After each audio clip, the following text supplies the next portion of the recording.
ਸਤਿ ਸ਼੍ਰੀ ਅਕਾਲ ਜੀ। ਤੁਸੀਂ ਵੇਖ ਰਹੇ ਹੋ ਪੰਜਾਬ ਮੇਲ USA TV। ਮੈਂ ਹਾਂ ਸੰਜੀਵ ਯਸ਼ ਖੰਨਾ। ਤੁਹਾਡਾ ਸਾਰਿਆਂ ਦਾ ਸਵਾਗਤ ਪੰਜਾਬ ਚਰਚਾ ਦੇ ਵਿੱਚ। ਦੋ ਮੁੱਦੇ ਬੇहद ਗੰਭੀਰ ਰੂਪ ਲੈ ਰਹੇ ਨੇ ਇਸ ਵਕਤ ਪੰਜਾਬ ਦੀ ਧਰਤੀ ਦੇ ਉੱਤੇ। ਸਵਾਤੀ ਮਾਲੀਵਾਲ ਜੋ ਕਿ ਦਿੱਲੀ ਤੋਂ ਨੇ, ਚੇਅਰਪਰਸਨ ਨੇ ਜੋ ਵੂਮਨ ਸੈੱਲ ਹੈ, ਜੋ ਇਸਤਰੀਆਂ ਦੇ ਅਧਿਕਾਰਾਂ ਦੀ ਗੱਲ ਕਰਦੇ ਨੇ, ਉਹਨਾਂ ਨੇ ਇੱਕ ਸਵਾਲ ਚੁੱਕਿਆ ਕਿ ਕਿਉਂ ਰਾਮ ਰਹੀਮ ਜੋ ਡੇਰਾ ਸਿਰਸਾ ਸੱਚਾ ਸੌਦਾ ਦੇ ਜੋ ਮੁਖੀ ਨੇ, ਉਹਨਾਂ ਨੂੰ ਪੈਰੋਲ ਕਿਉਂ ਦਿੱਤੀ ਗਈ। ਔਰ ਉਹ ਹਰਿਆਣਾ ਗਵਰਨਮੈਂਟ ਤੋਂ ਉਹਨਾਂ ਨੇ ਸਵਾਲ ਪੁੱਛਿਆ ਹੈ ਔਰ ਪੰਜਾਬ ਦੀ ਧਰਤੀ ਦੇ ਉੱਤੇ ਵੀ ਕਿਉਂ ਵੀ ਜੁੜੀ ਹੋਈ ਚੀਜ਼ ਹੈ ਸਾਰੀ, ਕਿਉਂਕਿ ਧਰਤੀ ਇੱਕੋ ਹੀ ਹੈ ਤੇ ਮੁੱਦਾ ਵੀ ਇਸਤਰੀਆਂ ਦੇ ਨਾਲ ਜੁੜਿਆ ਹੋਇਆ। ਇਸ ਕਰਕੇ ਇੱਥੇ ਚਰਚਾ ਦਾ ਵਿਸ਼ਾ ਬਣਿਆ ਹੋਇਆ ਹੈ ਕਿ ਇਹ ਸਾਰੀਆਂ ਇਸਤਰੀਆਂ ਦੇ ਸਨਮਾਨ ਦੀ ਗੱਲ ਹੈ, ਕਿਉਂਕਿ ਜੋ ਉਹਨਾਂ ਦੇ ਉੱਤੇ ਕੇਸਿਸ ਨੇ, ਜੋ ਉਹਨਾਂ ਦੇ ਉੱਤੇ ਚਾਰਜਿਸ ਨੇ, ਉਹ ਸਜ਼ਾ ਭੁਗਤ ਰਹੇ ਨੇ, ਉਹਨਾਂ ਨੂੰ ਪੈਰੋਲ ਕਿਉਂ ਦਿੱਤੀ ਗਈ। ਤਾਂ ਉਸ ਤੋਂ ਬਾਅਦ ਉਹ ਦੱਸਦੇ ਨੇ, ਟਵਿੱਟਰ ਦੇ ਉੱਤੇ ਉਹਨਾਂ ਨੇ ਟਵੀਟ ਕੀਤਾ ਕਿ ਉਹਨਾਂ ਨੂੰ ਧਮਕੀਆਂ ਮਿਲਣੀਆਂ ਸ਼ੁਰੂ ਹੋ ਗਈਆਂ ਨੇ। ਹਾਲਾਂਕਿ ਪ੍ਰਧਾਨ ਮੰਤਰੀ ਸਾਹਿਬ ਨੂੰ ਉਹਨਾਂ ਨੇ ਪੱਤਰ ਵੀ ਲਿਖਿਆ ਹੈ ਇਸ ਬਾਬਤ। ਦੂਜਾ ਮੁੱਦਾ ਇਹ ਹੈ ਕਿ ਜੋ ਸਿੱਧੂ ਮੂਸੇਵਾਲਾ, ਉਹਨਾਂ ਦੇ ਕਤਲ ਨੂੰ 5 ਮਹੀਨੇ ਹੋ ਚੁੱਕੇ ਨੇ। ਉਹਨਾਂ ਦੇ ਪਿਤਾ ਜੀ ਬਹੁਤ ਜ਼ਿਆਦਾ ਨਿਰਾਸ਼ ਨੇ। ਕਹਿੰਦੇ ਨੇ ਕਿ ਮੈਨੂੰ ਬਹੁਤ ਉਮੀਦ ਸੀ ਇਨਸਾਫ ਤੋਂ, ਸਰਕਾਰ ਤੋਂ, ਪਰ ਮੇਰੀ ਉਮੀਦ ਟੁੱਟਦੀ ਨਜ਼ਰ ਆ ਰਹੀ ਹੈ। ਮੈਂ ਏਜੰਸੀਆਂ ਨੂੰ ਰੱਬ ਦਾ ਦਰਜਾ ਦਿੰਦਾ ਸੀ, ਪਰ ਮੇਰੀ ਉਮੀਦ ਟੁੱਟਦੀ ਨਜ਼ਰ ਆ ਰਹੀ ਹੈ। ਜੇਕਰ ਇਨਸਾਫ ਨਹੀਂ ਮਿਲਦਾ ਤਾਂ ਮੈਂ ਇਹ ਦੇਸ਼ ਛੱਡ ਜਾਵਾਂਗਾ।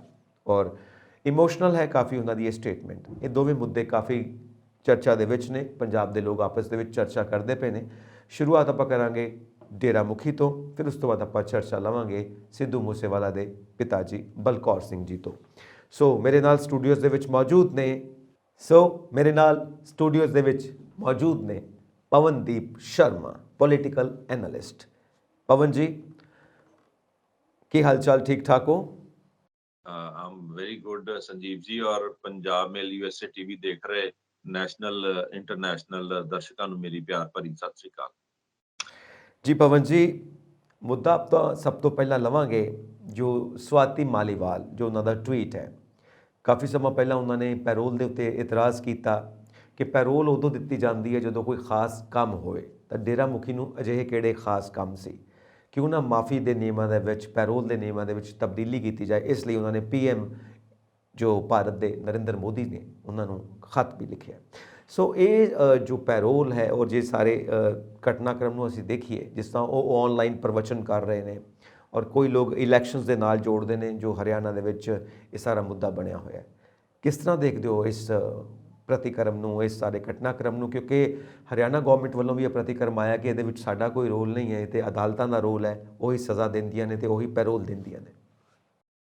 ਦੇਖੋ ਸੰਜੀਵ ਜੀ, ਸਾਡੇ ਦੇਸ਼ ਦੀ ਸਭ ਤੋਂ ਵੱਡਾ ਅਲਮੀਆ ਔਰ ਤਰਾਸਦੀ ਇਹ ਹੈਗੀ ਹੈ ਕਿ ਦੇਸ਼ ਦੇ ਵਿੱਚ ਰਾਜਨੀਤੀ ਜਿਹੜੀ ਹੈ ਉਹ ਧਰਮ, ਜਾਤ ਪਾਤ ਜਾਂ ਖਾਸ ਕਰ ਕੁਝ ਡੇਰਾਵਾਦ, ਕੁਝ ਖਾਸ ਤਬਕਿਆਂ ਨੂੰ, ਕੁਝ ਅਮੀਰ ਲੋਕਾਂ ਨੂੰ, ਕੁਝ ਇਨਫਲੂਐਂਸ਼ੀਅਲ ਲੋਕਾਂ ਨੂੰ ਨਾਲ ਲਿਜਾ ਕੇ ਹੀ ਇਲੈਕਸ਼ਨ ਦੇ ਵਿੱਚ ਆਪਣੀ ਪੂਰਤੀ ਕਰਨ ਦੇ ਵਿੱਚ, ਵੋਟਾਂ ਦੇ ਹਿੱਤਾਂ ਲਈ ਕੋਈ ਵੀ ਲਾਜ਼ ਨੂੰ ਕਿਸ ਤਰ੍ਹਾਂ ਵੀ ਤਬਦੀਲ ਕਰਕੇ ਇੱਕ ਮੋਮ ਦੀ ਨੱਕ ਬਣਾ ਕੇ ਜਿੱਧਰ ਨੂੰ ਮਰਜ਼ੀ ਮੋੜ ਲਿਆ ਜਾਂਦਾ।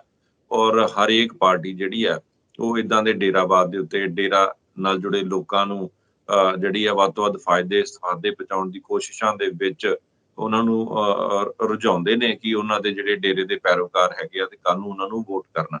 ਔਰ ਜਿਹੜੀ ਸਭ ਤੋਂ ਵੱਡੀ ਇੰਪੋਰਟੈਂਟ ਗੱਲ ਹੈਗੀ ਆ ਕਿ ਜਿੱਥੇ ਦਿੱਲੀ ਦੇ ਵੂਮਨ ਕਮਿਸ਼ਨ ਚੇਅਰਪਰਸਨ ਨੇ ਇਹ ਗੱਲ ਕੀਤੀ ਕਿ ਡੇਰਾ ਸਿਰਸਾ ਦੇ ਮੁਖੀ ਦੀ ਪੈਰੋਲ ਰੱਦ ਹੋਣੀ ਚਾਹੀਦੀ ਆ ਔਰ ਉਹਨਾਂ ਨੂੰ ਜਲਦ ਤੋਂ ਜਲਦ ਜੇਲ੍ਹ ਭੇਜਣਾ ਚਾਹੀਦਾ। ਔਰ ਉਸ ਤੋਂ ਬਾਅਦ ਇਹ ਬਿਆਨਬਾਜ਼ੀ ਕਰਨ ਤੋਂ ਬਾਅਦ ਜਿਹੜਾ ਉਹਨਾਂ ਨੂੰ ਥ੍ਰੈਟਸ ਬੜੇ ਲੋਕਾਂ ਵੱਲੋਂ ਮਿਲੇ ਹੈਗੇ ਆ, ਇਹ ਗੱਲ ਦੀ ਮੈਂ ਬਿਲਕੁਲ ਉਹਨਾਂ ਦੇ ਇਹ ਗੱਲ ਨੂੰ ਵਜੋਂ ਕਰਦਾ ਕਿ ਵਾਕਈ ਹੀ ਡੇਰਾ ਸਿਰਸਾ ਦੇ ਮੁਖੀ ਦੀ ਪੈਰੋਲ ਜਿਹੜੀ ਆ ਉਹ ਰੱਦ ਹੋਣੀ ਚਾਹੀਦੀ ਆ। ਕੋਈ ਅਜਿਹਾ ਖਾਸ ਕਾਰਨ ਨਹੀਂ ਬਣਦਾ ਕਿ ਉਹਨਾਂ ਨੂੰ ਇਸ ਵੇਲੇ ਏਡੇ ਸੰਗੀਨ ਆਰੋਪਾਂ ਦੇ ਤਹਿਤ ਫਿਰ ਉਹਨਾਂ ਨੂੰ ਜੇਲ੍ਹ ਤੋਂ ਬਾਹਰ ਲਿਆਂਦਾ ਜਾਵੇ ਔਰ ਸ਼ਾਰਟ ਇੱਕ ਨੋਟਿਸ ਦੇ ਉੱਤੇ, ਸ਼ੋਰਟ ਟੈਨਿਓਰ ਦੇ ਉੱਤੇ ਬਾਰ-ਬਾਰ ਉਹਨਾਂ ਨੂੰ ਬਾਹਰ ਲਿਆਂਦਾ ਜਾਵੇ। ਪਿਛਲੀ ਵਾਰ ਵੀ ਟੈਕਨੀਕਲ ਵਰਡ ਫਰਲੋ ਦਾ ਇਸਤੇਮਾਲ ਕੀਤਾ ਗਿਆ ਸੀ ਔਰ ਡੇਰਾ ਮੁਖੀ ਨੂੰ ਬਾਹਰ ਲਿਆਂਦਾ ਗਿਆ ਸੀ। ਹੁਣ ਇਸ ਵਾਰ ਵੀ ਉਹਨਾਂ ਨੂੰ ਬਾਹਰ ਲਿਆ ਕੇ ਉਹ ਪ੍ਰਵਚਨ ਕਰ ਰਹੇ ਨੇ, ਗੀਤ ਗਾ ਰਹੇ ਨੇ, ਇਦਾਂ ਦੀਆਂ ਸਾਰੀ ਐਕਟੀਵਿਟੀਜ਼ ਦੇ ਵਿੱਚ ਸ਼ਾਮਲ ਹੈਗੇ ਆ। ਪਰ ਇਹ ਸਿੱਧਾ ਸਪਸ਼ਟ ਸਾਨੂੰ ਨਜ਼ਰ ਆ ਰਿਹਾ ਕਿ ਰਾਜਨੀਤਿਕ ਪਾਰਟੀਆਂ ਜੋ ਕਿ ਰੂਲਿੰਗ ਪਾਰਟੀਜ਼ ਹੁੰਦੀਆਂ ਨੇ, ਉਹਨਾਂ ਦੀ ਸਿੱਧੀ ਨਜ਼ਰ ਇਸ ਵੇਲੇ ਚੋਣਾਂ ਦੇ ਉੱਤੇ ਹੈਗੀ ਆ। ਹਰਿਆਣਾ ਦੇ ਵਿੱਚ ਚੋਣਾਂ ਜਿਹੜੀਆਂ ਆਉਣ ਵਾਲੇ ਸਮੇਂ ਦੇ ਵਿੱਚ ਉਹਨੂੰ ਵੀ ਨਿਰਧਾਰਿਤ ਕੀਤਾ ਜਾਂਦਾ, ਦੇਖਿਆ ਜਾਂਦਾ, ਘੋਖਿਆ ਜਾਂਦਾ, ਵਾਜਿਆ ਜਾਂਦਾ। ਸੋ ਇਸ ਕਰਕੇ ਡੇਰਾ ਸਿਰਸਾ ਦੇ ਮੁਖੀ ਨੂੰ ਫਿਰ ਪੈਰੋਲ ਦੇ ਵਿੱਚ ਬਾਹਰ ਲਿਆਂਦਾ ਗਿਆ, ਜਿੱਥੇ ਪੰਜਾਬ ਦੇ ਵਿੱਚ ਬੰਦੀ ਸਿੰਘਾਂ ਦਾ ਮਸਲੇ ਚੱਲਦੇ ਆ ਕਿ ਉਹਨਾਂ ਨੇ ਆਪਣੀਆਂ ਸਜ਼ਾਵਾਂ ਪੂਰੀਆਂ ਕਰ ਲਈਆਂ, ਲੰਮੇ ਸਮੇਂ ਤੋਂ ਜੇਲ੍ਹਾਂ ਦੇ ਵਿੱਚ ਬੰਦ ਹੈਗੇ, ਉਹਨਾਂ ਦੀ ਰਿਹਾਈ ਦੀ ਕੋਈ ਵੀ ਗੱਲ ਜਿਹੜੀ ਆ ਉਹ ਸਰਕਾਰਾਂ ਵੱਲੋਂ, ਕੇਂਦਰ ਸਰਕਾਰ ਵੱਲੋਂ ਉਹਨੂੰ ਅਸੈਪਟ ਨਹੀਂ ਕੀਤਾ ਜਾਂਦਾ, ਉਹ ਗੱਲ ਨੂੰ ਅਣਗੌਲਿਆਂ ਕੀਤਾ ਜਾਂਦਾ। ਪਰ ਇੱਕ ਅਜਿਹੇ ਡੇਰੇ ਦੇ ਮੁਖੀ ਨੂੰ ਜਿਹਦੇ ਉੱਤੇ ਬੜੇ ਸੰਗੀਨ ਜੁਰਮ ਹੈਗੇ ਨੇ, ਰੇਪ ਤੱਕ ਦੀਆਂ ਧਾਰਾਵਾਂ ਦੇ ਸਹਿਤ ਉਹਨਾਂ ਨੂੰ ਸਜ਼ਾ ਹੋਈ ਹੈ, ਤੇ ਉਹਦੀ ਫਾਲੋਅਰਸ਼ਿਪ ਦੇ ਵਿੱਚ ਦਿਨ ਬ ਦਿਨ ਵਾਧਾ ਹੋਣਾ, ਪੰਜਾਬ ਦੇ ਵਿੱਚ ਮਾਹੌਲ ਨੂੰ ਖਰਾਬ ਕਰਨਾ, ਪੰਜਾਬ ਦੇ ਵਿੱਚ ਫਿਰ ਡੇਰਾ ਖੋਲਣ ਦੀ ਗੱਲ ਕਰਨੀ। ਕੱਲ ਅੰਮ੍ਰਿਤਸਰ ਦੇ ਵਿੱਚ ਹੀ ਇੱਕ ਲੋਹਾਰਕਾ ਏਰੀਆ ਹੈਗਾ, ਉੱਥੇ ਡੇਰਾ ਪ੍ਰੇਮੀਆਂ ਵੱਲੋਂ ਸਤਸੰਗ ਕੀਤਾ ਜਾਣਾ ਸੀ, ਜਿੱਥੇ ਕੁਝ ਸਿੱਖ ਜਥੇਬੰਦੀਆਂ ਨੇ ਆ ਕੇ ਉਹਨਾਂ ਨੂੰ ਰੁਕਵਾਇਆ ਔਰ ਲੋਕਾਂ ਨੂੰ ਅਪੀਲ ਕੀਤੀ ਕਿ ਇਦਾਂ ਦੇ ਡੇਰਾਵਾਦ ਦੇ ਮਗਰ ਤੁਸੀਂ ਨਾ ਲੱਗੋ। ਸੋ ਇਹਦੇ ਨਾਲ ਉਹਨਾਂ ਦੇ ਪੈਰੋਲ ਤੇ ਬਾਹਰ ਆਉਣ ਦੇ ਨਾਲ ਲਾਅ ਐਂਡ ਆਰਡਰ ਦੀ ਸਥਿਤੀ ਵੀ ਖਰਾਬ ਹੋ ਸਕਦੀ ਹੈ, ਔਰ ਬਹੁਤ ਸਾਰੇ ਲੋਕਾਂ ਦੇ ਵਿੱਚ, ਧਾਰਮਿਕ ਜਥੇਬੰਦੀਆਂ ਦੇ ਵਿੱਚ ਆਪਸੀ ਵਿੱਚ ਕਈ ਤਰ੍ਹਾਂ ਦੇ ਮੁਖਤਲਿਫ ਰਾਏ ਪੈਦਾ ਹੋ ਗਈ, ਪੜਾਅ ਪੈਦਾ ਹੋ ਜਾਂਦੇ ਆ। ਫਿਰ ਕਿਤੇ ਨਾ ਕਿਤੇ ਕੋਈ ਏਦਾਂ ਦਾ ਖਦਸ਼ਾ ਬਣਿਆ ਰਹਿੰਦਾ ਕਿ ਵਿਰੋਧ, ਪ੍ਰਤਿਆਰੋਪ, ਆਰੋਪ ਸਾਰੇ ਲੱਗਦੇ ਰਹਿਣਗੇ। ਸੋ ਇਸ ਕਰਕੇ ਕੀ ਲੋੜ ਹੈ ਕਿ ਡੇਰਾ ਸਿਰਸਾ ਦੇ ਮੁਖੀ ਨੂੰ ਏਦਾਂ ਬਾਹਰ ਲਿਆਂਦਾ ਜਾਵੇ। ਔਰ ਦੂਸਰਾ ਪੁਆਇੰਟ ਜਿਹੜਾ ਹੈ ਕਿ ਜਦੋਂ ਸਰਕਾਰਾਂ ਕਹਿੰਦੀਆਂ ਕਿ ਇਹ ਜੁਡੀਸ਼ਰੀ ਦਾ ਕੰਮ ਹੈਗਾ, ਇਹ ਗੱਲਾਂ ਜਿਹੜੀਆਂ ਪੂਰਨ ਤੌਰ ਤੇ ਸਹੀ ਨਹੀਂ ਹੈਗੀਆਂ। ਕਿਸੇ ਵੀ ਵਿਅਕਤੀ ਨੂੰ ਜੇ ਪੈਰੋਲ ਮਿਲਦੀ ਹੈ, ਕੋਈ ਫਰਲੋ ਮਿਲਦੀ ਹੈ, ਤੇ ਉਹਦੀ ਸਿਕਿਉਰਿਟੀ ਇਨਪੁਟ ਦੀ ਗੱਲ, ਉਹਦੀ ਜੇਲ੍ਹ ਵਾਪਸ ਜਾਣ ਦੀ ਗੱਲ, ਕਿ ਉਹ ਦੇਸ਼ ਛੱਡ ਕੇ ਭੱਜੇਗਾ ਨਹੀਂ ਜਾਂ ਵਾਪਸ ਜੇਲ੍ਹ ਆਏਗਾ ਕਿ ਨਹੀਂ ਆਏਗਾ, ਉਹ ਸਾਰੀ ਗੱਲਾਂ ਦੀ ਇਨਪੁਟ ਜਿਹੜੀ ਹੁੰਦੀ ਆ ਲੋਕਲ ਐਸਐਚਓ, ਲੋਕਲ ਪ੍ਰਸ਼ਾਸਨ, ਡਿਪਟੀ ਕਮਿਸ਼ਨਰ ਤੋਂ ਲੈ ਕੇ ਹਰ ਨੁਮਾਇੰਦੇ ਵੱਲੋਂ, ਪ੍ਰਸ਼ਾਸਨਿਕ ਅਧਿਕਾਰੀਆਂ ਵੱਲੋਂ ਇਸ ਚੀਜ਼ ਨੂੰ ਵਾਚਿਆ ਜਾਂਦਾ, ਘੋਕਿਆ ਜਾਂਦਾ, ਤੇ ਫਿਰ ਹੀ ਰਿਕਮੈਂਡ ਕੀਤਾ ਜਾਂਦਾ ਕਿ ਇਹਨਾਂ ਨੂੰ ਬਾਹਰ ਲਿਆਂਦਾ ਜਾਵੇ ਕਿ ਨਾ ਲਿਆਂਦਾ ਜਾਵੇ। ਇਸੇ ਤਹਿਤ ਹੀ ਜੇ ਫਿਰ ਉਹਨਾਂ ਨੂੰ ਸਪੈਸ਼ਲ ਮਦਦ ਕਰਕੇ ਪ੍ਰਸ਼ਾਸਨ ਵੱਲੋਂ ਬਾਹਰ ਲਿਆਂਦਾ ਜਾਂਦਾ, ਤੇ ਫਿਰ ਇਦਾਂ ਦੇ ਕਾਰਿਆਂ ਨੂੰ ਅੰਜਾਮ ਦਿੰਦੇ ਨੇ। ਲੋਕਾਂ ਦੀ ਫਿਰ ਇੱਕ ਐਲੀਨੇਸ਼ਨ ਉਸ ਸਾਈਡ ਤੇ ਹੋ ਜਾਂਦੀ ਆ। ਕੋਈ ਲੋਕ ਵੱਡਾ ਇਕੱਠ ਕਰਦੇ ਨੇ, ਡੇਰਾਵਾਦ ਦੀਆਂ ਗੱਲਾਂ ਕਰਦੇ ਨੇ, ਕਿਤੇ ਗਾਣੇ ਰਿਲੀਜ਼ ਹੁੰਦੇ ਆ। ਜੇ ਇਹੋ ਹੀ ਕੰਮ ਕਰਨਾ ਤੇ ਇਹ ਜੇਲ੍ਹ ਦੇ ਅੰਦਰੋਂ ਵੀ ਆਨਲਾਈਨ ਫਿਰ ਹੋ ਸਕਦਾ। ਪਰ ਟੈਕਨੀਕਲ ਗੱਲ ਇਹ ਹੈਗੀ ਆ ਕਿ ਜੇ ਕਿਸੇ ਚੀਜ਼ ਦੇ ਨਾਲ ਲੋਕਾਂ ਦੇ ਵਿੱਚ ਵੱਖ-ਵੱਖ ਰਾਏ ਪੈਦਾ ਹੁੰਦੀ ਆ, ਲੋਕ ਇਸ ਗੱਲ ਦਾ ਵਿਰੋਧ ਕਰਦੇ ਆ, ਤੇ ਸਰਕਾਰਾਂ ਸਿਰਫ ਆਪਣੀ ਵੋਟਾਂ ਦੇ ਮਫਾਦ ਲਈ ਕਿਸ ਤਰੀਕੇ ਨਾਲ ਸਹੀ ਰੁਖ ਵੱਲ ਕਰਨਾ ਹੈ, ਕਿਸ ਤਰ੍ਹਾਂ ਕਿਸੇ ਦੇ ਵਾਧੂ ਵੱਡੇ ਇਨਫਲੂਐਂਸ ਨੂੰ ਵਰਤਣਾ ਹੈਗਾ, ਉਹਦੇ ਲਈ ਸਰਕਾਰਾਂ ਫਿਰ ਕਾਨੂੰਨ ਕਿਸੇ ਵੀ ਤਰੀਕੇ ਨਾਲ ਮੋੜ ਲੈਂਦੀਆਂ। ਇਸੇ ਤਹਿਤ ਹੀ ਮੈਂ ਜ਼ਰੂਰ ਕਹੂੰਗਾ ਕਿ ਡੇਰਾ ਸਿਰਸਾ ਦੇ ਮੁਖੀ ਨੂੰ ਜਿਹੜੀ ਪੈਰੋਲ ਬਾਰ-ਬਾਰ ਦੇਣੀ, ਇਹ ਸਰਾਸਰ ਗਲਤ ਹੈਗਾ। ਸਿਕਿਉਰਿਟੀ ਦਾ ਖਰਚਾ, ਹਰ ਚੀਜ਼ ਦਾ ਖਰਚਾ, ਪ੍ਰਸ਼ਾਸਨਿਕ ਅਮਲੇ ਦਾ ਖਰਚਾ, ਉਹਨਾਂ ਨੂੰ Z+ ਸਿਕਿਉਰਿਟੀਆਂ ਵੱਡੇ ਲੈਵਲ ਦੀਆਂ ਦੇਣੀਆਂ, ਉਹਨਾਂ ਦੀ ਸੁਰੱਖਿਆ ਨੂੰ ਮੇਨਟੇਨ ਕਰਨਾ, ਇਹ ਸਾਰਾ ਬੋਝ ਜਿਹੜਾ ਹੈ ਸਰਕਾਰ ਦੇ ਉੱਤੇ ਪੈਂਦਾ ਹੈ ਔਰ ਆਮ ਜਨਤਾ ਦੇ ਟੈਕਸ ਪੇਅਰ ਮਨੀ ਦੇ ਨਾਲ ਪੈਂਦਾ ਹੈ। ਸੋ ਇਸ ਕਰਕੇ ਜੇ ਇਦਾਂ ਦੀ ਕੋਈ ਮਜਬੂਰੀ ਨਹੀਂ ਹੁੰਦੀ ਕਿ ਇਦਾਂ ਦੇ ਲੋਕਾਂ ਨੂੰ ਜਿਹੜਾ ਜੇਲ੍ਹ ਤੋਂ ਬਾਹਰ ਪੈਰੋਲ ਦੇ ਵਿੱਚ ਲਿਆਂਦਾ ਜਾਵੇ। ਸੋ ਇਸ ਕਰਕੇ ਜਿਹੜੀ ਦਿੱਲੀ ਵੂਮਨ ਕਮਿਸ਼ਨ ਚੇਅਰਪਰਸਨ ਨੇ ਗੱਲ ਕੀਤੀ ਹੈ, ਉਸ ਗੱਲ ਦੀ ਮੈਂ ਪੂਰੀ ਸਪੋਰਟ ਕਰਦਾ, ਉਹਨਾਂ ਦੀ ਗੱਲ ਦੇ ਨਾਲ ਇਤਫਾਕ ਰੱਖਦਾ ਕਿ ਇਹ ਗਲਤ ਟ੍ਰੈਂਡ ਜਿਹੜਾ ਪੰਜਾਬ ਦੇ ਵਿੱਚ ਚੱਲ ਰਿਹਾ ਹੈਗਾ, ਦੇਸ਼ ਦੇ ਵਿੱਚ ਚੱਲ ਰਿਹਾ। ਦੂਜੀ ਗੱਲ ਜੋ ਉਹ ਕਹਿ ਰਹੇ ਨੇ ਕਿ ਮੈਨੂੰ ਧਮਕੀਆਂ ਮਿਲ ਰਹੀਆਂ ਨੇ, ਔਰ ਉਹਨਾਂ ਨੇ ਟਵੀਟ ਕਰਕੇ ਵੀ ਇਹ ਗੱਲ ਨੂੰ ਲੋਕਾਂ ਦੇ ਸਾਹਮਣੇ ਰੱਖਿਆ ਹੈ ਕਿ ਮੈਨੂੰ ਧਮਕੀਆਂ ਮਿਲ ਰਹੀਆਂ ਨੇ, ਔਰ ਉਹ ਜਵਾਬ ਦੇ ਰਹੇ ਨੇ ਕਿ ਮੇਰੇ ਉੱਤੇ ਇਹਨਾਂ ਧਮਕੀਆਂ ਦਾ ਕੋਈ ਅਸਰ ਨਹੀਂ ਹੈ, ਕਿਉਂਕਿ ਮੇਰੇ ਨਾਲ ਸਾਹਮਣੇ ਆ ਕੇ ਗੱਲ ਕਰੋ ਤੇ ਫਿਰ ਮੈਂ ਗੱਲ ਕਰਨ ਨੂੰ ਬਿਲਕੁਲ ਤਿਆਰ ਹਾਂ ਕਿ ਤੁਸੀਂ ਕੀ ਚਾਹੁੰਦੇ ਹੋ। ਹੁਣ ਇਹ ਧਮਕੀਆਂ ਵਾਲਾ ਜਿਹੜਾ ਸਾਰਾ ਸੀਨ ਸਾਹਮਣੇ ਆ ਰਿਹਾ ਹੈ, ਤੁਹਾਨੂੰ ਕੀ ਲੱਗਦਾ ਹੈ ਕਿ ਇਹ ਡੇਰਾ ਮੁਖੀ ਦੇ ਜਿਹੜੇ ਪੈਰੋਕਾਰ ਨੇ ਉਹਨਾਂ ਵੱਲੋਂ ਹੋ ਰਹੀਆਂ ਨੇ, ਜਾਂ ਵੈਸੇ ਕੋਈ ਗੱਲ ਹਾਈਪ ਕ੍ਰੀਏਟ ਕਰਨ ਦੀ ਕੋਸ਼ਿਸ਼ ਕੀਤੀ ਜਾ ਰਹੀ ਹੈ? ਕਿਉਂਕਿ ਜਿੱਦਾਂ ਦਾ ਮਾਹੌਲ ਚੱਲਦਾ ਪਿਆ, ਗੈਂਗਸਟਰਵਾਦ ਹੈ ਪੰਜਾਬ ਦੀ ਧਰਤੀ ਦੇ ਉੱਤੇ ਜਾਂ ਭਾਰਤ ਦੀ ਧਰਤੀ ਦੇ ਉੱਤੇ ਵੀ, ਕਿਸੇ ਨੂੰ ਕਿਸੇ ਵੇਲੇ ਵੀ ਕਿਤੋਂ ਵੀ ਕਿਸੇ ਤਰ੍ਹਾਂ ਦੀ ਵੀ ਕਾਲ ਆ ਸਕਦੀ ਹੈ। ਵੀ ਡੂ ਨੋ ਦੀਸ ਥਿੰਗਸ ਜੋ ਚੱਲ ਰਹੀਆਂ ਨੇ। ਸੋ ਇਹ ਕੀ ਕਾਰਨ ਹੋ ਸਕਦਾ ਹੈ? ਇਹ ਵਾਕਈ ਧਮਕੀਆਂ ਭਰੇ ਫੋਨ ਆਏ ਹੋਣਗੇ ਉਹਨਾਂ ਨੂੰ?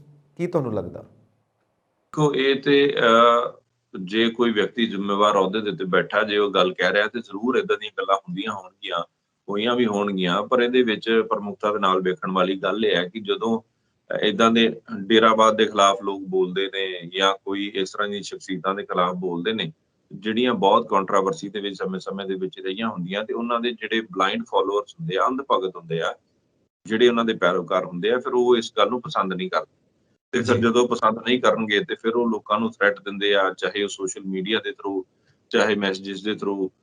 ਪਰ ਇਹਦੇ ਵਿੱਚ ਇਹ ਵੇਖਣ ਵਾਲੀ ਗੱਲ ਹੁੰਦੀ ਆ ਕਿ ਜੇ ਕਿਸੇ ਨੂੰ ਥ੍ਰੈਟ ਮਿਲਿਆ ਤੇ ਉਹਦੀ ਇੰਟੈਂਸਿਟੀ ਕੀ ਹੈਗੀ ਆ, ਉਹ ਕਿਸ ਗੱਲ ਨਾਲ, ਲੀਡਰਸ ਕੋਲ ਸਿਕਿਉਰਿਟੀ ਹੁੰਦੀ ਆ, ਸਾਰੇ ਹੋਰ ਸਿਸਟਮ ਹੁੰਦੇ ਆ ਜਿਨ੍ਹਾਂ ਨੂੰ ਥ੍ਰੈਟ ਮਿਲਦੇ ਆ, ਤੇ ਹਾਂ ਉਸ ਚੀਜ਼ ਦੀ ਜਾਂਚ ਵੀ ਹੋਣੀ ਚਾਹੀਦੀ ਆ। ਇਹ ਜਾਂਚ ਦਾ ਵਿਸ਼ਾ ਹੈਗਾ। ਕਿਸੇ ਵੀ ਦੇਸ਼ ਦੇ ਨਾਗਰਿਕ ਦੀ ਜਾਨ ਮਾਲ ਦੀ ਰੱਖਿਆ ਕਰਨਾ ਜਿਹੜਾ ਸਰਕਾਰ ਦਾ ਫਰਜ਼ ਹੁੰਦਾ।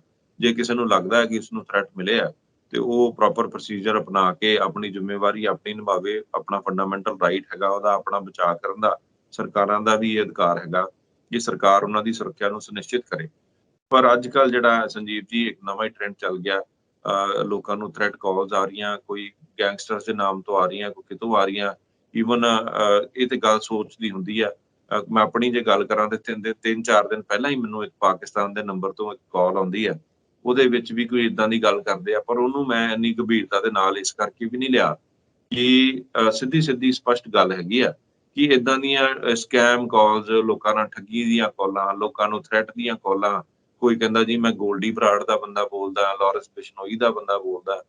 ਲੋਕਾਂ ਨੂੰ ਜਿਹੜਾ ਹੈ ਇਸ ਗੱਲ ਤੇ ਅਵੇਅਰ ਹੋਣਾ ਚਾਹੀਦਾ। ਬਿਲਕੁਲ ਜਲਦੀ ਇਸ ਗੱਲ ਦੇ ਉੱਤੇ ਐਂਜ਼ਾਇਟੀ ਦੇ ਵਿੱਚ ਨਹੀਂ ਆ ਜਾਣਾ ਚਾਹੀਦਾ, ਕਾਹਲਪੁਣੇ ਦੇ ਵਿੱਚ ਨਹੀਂ ਆ ਜਾਣਾ ਚਾਹੀਦਾ, ਨਾ ਸੁਰਖੀਆਂ ਬਟੋਰਨ ਵਾਲੀਆਂ ਗੱਲਾਂ ਹੋਣੀਆਂ ਚਾਹੀਦੀਆਂ। ਜੇ ਕਿਸੇ ਸਕੈਮਰ ਨੇ ਕਾਲ ਕੀਤੀ ਹੈ, ਕਿਸੇ ਨੇ ਕੋਈ ਸ਼ਰਾਰਤ ਕੀਤੀ ਹੈ, ਤੇ ਫਿਰ ਉਹਨੂੰ ਮੀਡੀਆ ਹਾਈਪ ਨਹੀਂ ਬਣਾਉਣਾ ਚਾਹੀਦਾ। ਪਰ ਜੇ ਕੋਈ ਵਿਅਕਤੀ ਉਹਨੂੰ ਸੀਰੀਅਸ ਥ੍ਰੈਟ ਹੈਗਾ ਤੇ ਸਰਕਾਰ ਦੀ ਜ਼ਿੰਮੇਵਾਰੀ ਬਣਦੀ ਹੈ, ਅਮਲੇ ਦੀ, ਪ੍ਰਸ਼ਾਸਨ ਦੀ ਜ਼ਿੰਮੇਵਾਰੀ ਬਣਦੀ ਹੈ ਕਿ ਉਹਦੀ ਜਾਨ ਮਾਲ ਦੀ ਰੱਖਿਆ ਕਰੇ।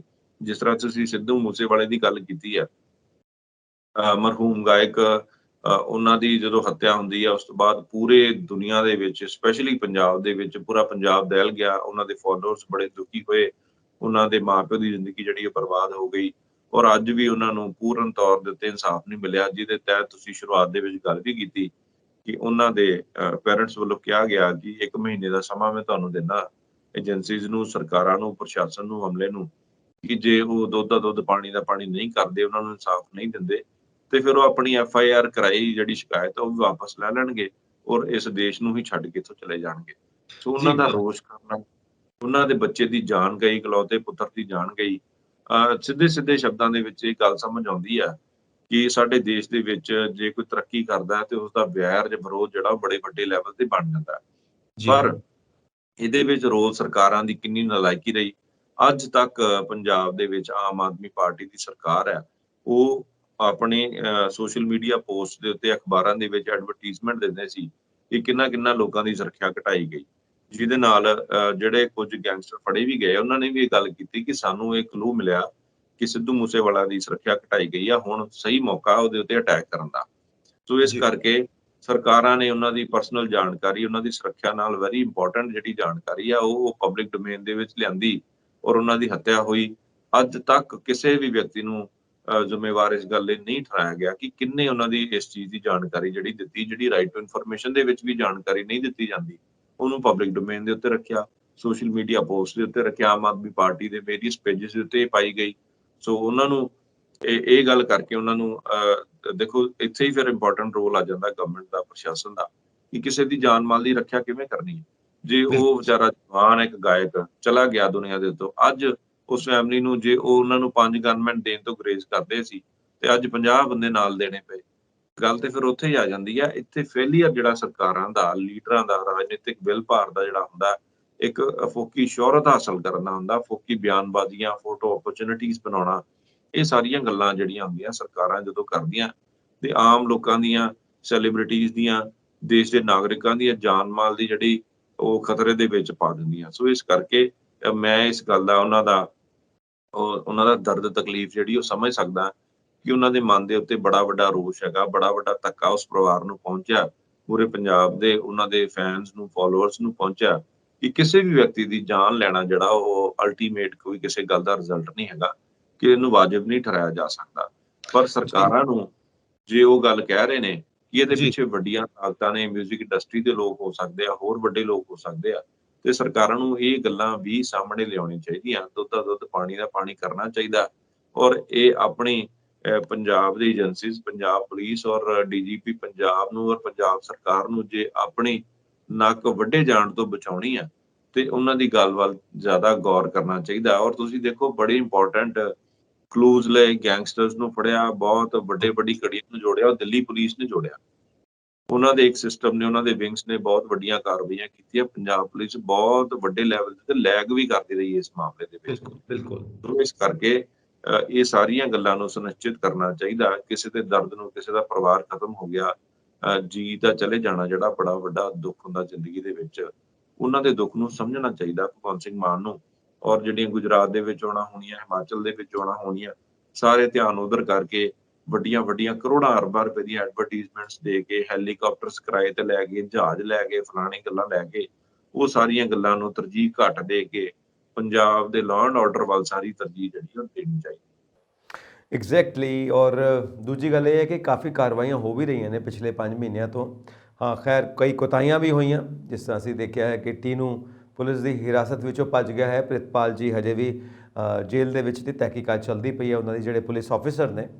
ਸੋ ਇਸ ਤਰ੍ਹਾਂ ਦੀਆਂ ਕੋਤਾਹੀਆਂ ਵੀ ਹੋਈਆਂ ਨੇ, ਔਰ ਕਈ ਇੱਦਾਂ ਦੇ ਡਿਬੇਟਸ ਵੀ ਆਏ, ਕਈ ਇੱਦਾਂ ਦੀਆਂ ਡਿਸਕਸ਼ਨਸ ਵੀ ਆਈਆਂ ਕਿ ਜੋ ਇਹ ਗੈਂਗਸਟਰਸ ਜੇਲ੍ਹਾਂ ਦੇ ਵਿੱਚ ਨੇ ਉੱਥੋਂ ਆਪਰੇਟ ਕਰ ਰਹੇ ਨੇ ਇਸ ਆਪਰੇਸ਼ਨ ਨੂੰ, ਜੋ ਸਿੱਧੇ ਤੌਰ ਤੇ ਜੁੜਿਆ ਹੋਇਆ ਹੈ ਸਿੱਧੂ ਮੂਸੇਵਾਲਾ ਜੀ ਦੀ ਕਤਲ ਦੀ ਘਟਨਾ ਦੇ ਨਾਲ, ਕਿ ਕਿੱਦਾਂ ਉਹ ਆਪਣੇ ਬੰਦਿਆਂ ਨੂੰ ਜਾਂ ਗੁਰਗਿਆਂ ਨੂੰ ਜਾਂ ਆਪਣੇ ਜਿਹੜੇ ਗਰੁੱਪ ਦੇ ਲੋਕ ਨੇ ਉਹਨਾਂ ਨੂੰ ਕਿੱਦਾਂ ਉਹ ਕੰਟਰੋਲ ਕਰ ਰਹੇ ਨੇ ਪੁਲਿਸ ਹਿਰਾਸਤ ਦੇ ਵਿੱਚ ਰਹਿੰਦੇ ਹੋਏ ਵੀ, ਜੇਲ੍ਹਾਂ ਦੇ ਵਿੱਚੋਂ ਵੀ, ਕਿਉਂਕਿ ਜੇਲ੍ਹਾਂ ਦੇ ਵਿੱਚੋਂ ਮੋਬਾਈਲਸ ਵੀ ਮਿਲਦੇ ਨੇ, ਜੇਲ੍ਹਾਂ ਦੇ ਵਿੱਚੋਂ ਡਰੱਗਸ ਵੀ ਮਿਲਦੀਆਂ ਨੇ। ਇਹ ਵੀ ਕਾਫੀ ਮੁੱਦੇ ਸਾਹਮਣੇ ਆ ਰਹੇ ਨੇ। ਜਦੋਂ ਦਾ ਇਹ ਕੇਸ ਸਾਹਮਣੇ ਆਇਆ ਤਾਂ ਜੇਲ੍ਹਾਂ ਦੀ ਕਈ ਅਸਲੀਅਤ ਦੀ ਜਿਹੜੀ ਕਹਾਣੀ ਹੈ ਉਹ ਸਾਹਮਣੇ ਆ ਰਹੀ ਹੈ। ਸੋ ਇਸ ਕੇਸ ਦੇ ਵਿੱਚ ਕਾਫੀ ਕੁਝ ਹੋ ਰਿਹਾ ਹੈ, ਏਜੰਸੀਆਂ ਕਾਫੀ ਕੁਝ ਕਰ ਰਹੀਆਂ ਨੇ। ਵਾਟ ਡੂ ਯੂ ਥਿੰਕ ਕਿ ਜਿੱਦਾਂ ਤੁਸੀਂ ਸਰਕਾਰ ਦੀ ਗੱਲ ਕੀਤੀ ਹੈ ਕਿ ਉਹ ਆਪਣੀਆਂ ਇਲੈਕਸ਼ਨਸ ਦੇ ਵਿੱਚ ਇਨਵੋਲਵ ਨੇ, ਇੱਧਰ ਘੱਟ ਧਿਆਨ ਆ, ਸਾਰਾ ਧਿਆਨ ਉੱਧਰ ਲੱਗਾ ਹੋਇਆ, ਵੱਡੀਆਂ ਵੱਡੀਆਂ ਐਡਵਰਟੀਜ਼ਮੈਂਟਸ ਵੱਲ ਧਿਆਨ ਲੱਗਾ ਹੋਇਆ। ਸੋ ਜੋ ਇਹ ਪੰਜਾਬ ਦਾ ਲਾਅ ਐਂਡ ਆਰਡਰ ਆ, ਤੁਹਾਨੂੰ ਲੱਗਦਾ ਹੈ ਕਿ ਕੁਝ ਇਸ ਤਰ੍ਹਾਂ ਦਾ ਮਾਹੌਲ ਬਣਦਾ ਜਾ ਰਿਹਾ ਕਿ ਲਾਅ ਐਂਡ ਆਰਡਰ ਨੂੰ ਕਿਸੇ ਤਰ੍ਹਾਂ ਦਾ ਕੋਈ ਖਤਰਾ ਹੈ?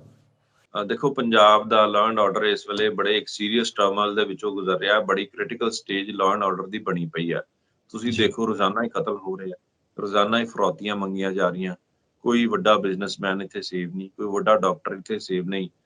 ਸਾਰੀਆਂ ਚੀਜ਼ਾਂ ਅੰਮ੍ਰਿਤਸਰ ਦੇ ਵਿੱਚ, ਤੁਸੀਂ ਜੰਡਿਆਲੇ ਦੇ ਕੋਲ ਕੱਲ ਦੀ ਗੱਲ ਹੈਗੀ ਆ ਕਿ ਇੱਕ ਪੈਟਰੋਲ ਪੰਪ ਲੁੱਟਣ ਆਏ ਜਿਹੜੇ ਲੁਟੇਰੇ ਸੀ, ਉਹਨਾਂ ਦੇ ਨਾਲ ਅਟੈਕਿੰਗ ਮੋਡ ਦੇ ਵਿੱਚ ਉਸ ਪੰਪ ਦਾ ਸੁਰੱਖਿਆ ਮੁਲਾਜ਼ਮ ਆ ਗਿਆ, ਉਸਨੇ ਗੋਲੀ ਚਲਾਈ ਤੇ ਉਹ ਇੱਕ ਲੁਟੇਰਾ ਜਿਹੜਾ ਉੱਥੇ ਢੇਰ ਹੋ ਗਿਆ।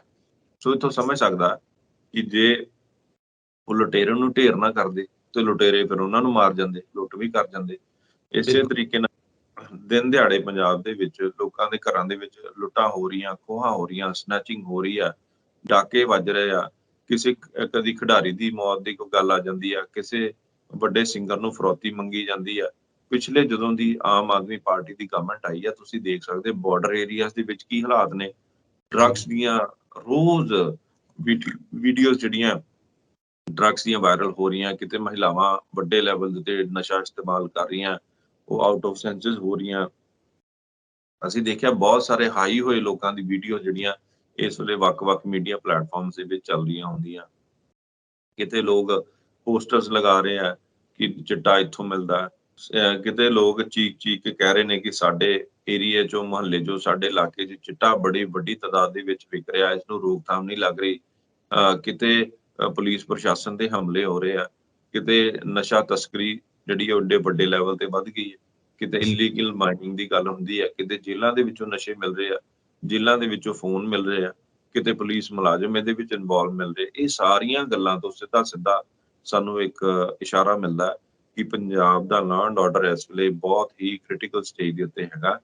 ਭਗਵੰਤ ਸਿੰਘ ਮਾਨ ਪੰਜਾਬ ਦੇ ਹੋਮ ਮਿਨਿਸਟਰ ਹੈਗੇ ਆ, ਪਰ ਉਹ ਮੈਨੂੰ ਲੱਗ ਰਿਹਾ ਕਿ ਉਨੀ ਸੀਰੀਅਸਲੀ ਇਸ ਕੰਮ ਨੂੰ ਸਰਅੰਜਾਮ ਨਹੀਂ ਦੇ ਪਾ ਰਹੇ। ਐਫਰਟਸ ਉਹ ਕਰ ਰਹੇ ਹੋਣਗੇ ਜਾਂ ਉਹਨਾਂ ਦੀ ਸਮਝ ਤੋਂ ਕੁਝ ਗੱਲਾਂ ਬਾਹਰ ਹੋ ਸਕਦੀਆਂ ਨੇ, ਪਰ ਜਿਹੜੇ ਚੁਣਾਵੀ ਸਿਸਟਮ ਫਿਰ ਉਹੀ ਗੱਲ ਆ ਜਾਂਦਾ। ਦੇਸ਼ ਦੇ ਵਿੱਚ ਕਿਸੇ ਵੀ ਸਟੇਟ ਨਾਲੋਂ, ਲੋਕਾਂ ਨਾਲੋਂ ਜ਼ਿਆਦਾ ਇੰਪੋਰਟੈਂਟ ਜਿਹੜਾ ਹੈ ਲੀਡਰ ਰਾਜਨੀਤੀ ਨੂੰ ਸਮਝਦੇ ਆ, ਚੋਣਾਂ ਨੂੰ ਸਮਝਦੇ।